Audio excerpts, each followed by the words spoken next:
സിപിഐഎമ്മിന്റെ പാലക്കാട് ജില്ലാ secretary N Suresh Babu മാധ്യമങ്ങളെ കാണുന്നു. പാലക്കാട് യുഡിഎഫുമായി കൈകോർക്കുമോ സിപിഐഎം? കാത്തിരിക്കും. ഞങ്ങൾക്ക് ഞങ്ങളുടേതായിട്ടുള്ളൊരു ഇത്തരം കാര്യങ്ങളെ കുറിച്ചൊക്കെ ചർച്ച ചെയ്ത് അതിനുള്ള തീരുമാനങ്ങൾ എടുത്തിട്ടല്ലേ നമുക്ക് നിങ്ങളോടെല്ലാം ഈ കാര്യങ്ങൾ പങ്കുവയ്ക്കാൻ പറ്റുള്ളൂ.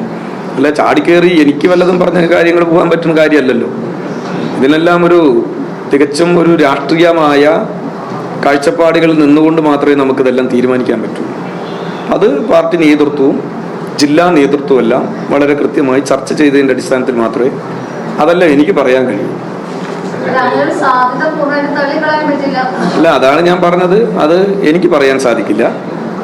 കാരണം അത് പാർട്ടിയുടെ നേതൃത്വമായി ചർച്ച ചെയ്ത് ജില്ലാ നേതൃത്വമായി ചർച്ച ചെയ്ത് മാത്രമേ. അല്ല, ഞാനത് പറഞ്ഞല്ലോ. അങ്ങനെ നിങ്ങൾ ചോദിക്കുന്നതിന് കൃത്യമായിട്ടൊരു ഉത്തരം തരിക എന്ന് പറയുന്നത് ഞങ്ങളുടെ പാർട്ടിയുടെ ജില്ലാ നേതൃത്വ ചർച്ച ചെയ്ത് തീരുമാനമെടുക്കുക. അതിനു മുമ്പ് പാർട്ടിയുടെ സംസ്ഥാന നേതൃത്വമായി ഈ കാര്യങ്ങളൊന്ന് കമ്മ്യൂണിക്കേറ്റ് ചെയ്യുക. അവരുടെ എല്ലാം നിർദ്ദേശത്തിൻ്റെ അടിസ്ഥാനത്തിൽ മാത്രമേ ഇതെല്ലാം നിങ്ങളോട് പറയാൻ പറ്റുള്ളൂ. നിങ്ങളിനിപ്പോൾ എങ്ങനെ ചോദിച്ചാലും ഇതാണ് അതിൻ്റെ ഉത്തരം. മണ്ണാർക്കാട് മേഖലയിലെ കാലങ്ങളായിട്ട് പാർട്ടി വിജയിക്കുന്ന 5 പഞ്ചായത്തുകളിൽ ഇത്തവണ തോറ്റിരിക്കുകയാണ്. അലനല്ലൂര്, കാഞ്ഞിരപ്പുഴ, കാരാകുറിശി, കരിമ്പ തുടങ്ങിയ. എന്താണ് സംഭവിച്ചത്? പാർട്ടി ശക്തി കേന്ദ്രങ്ങളിലാണ് തിരിച്ചടിയുന്നത്. പരിശോധിക്കേണ്ട വിഷയമാണോ?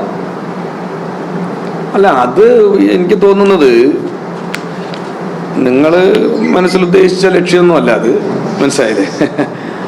അതിൻ്റെ പ്രശ്നം എന്താ ഉള്ളത് വെച്ചാൽ ഈ മലയോര മേഖലയാണല്ലോ അത് നിങ്ങൾ പരിശോധിച്ചാൽ മതി.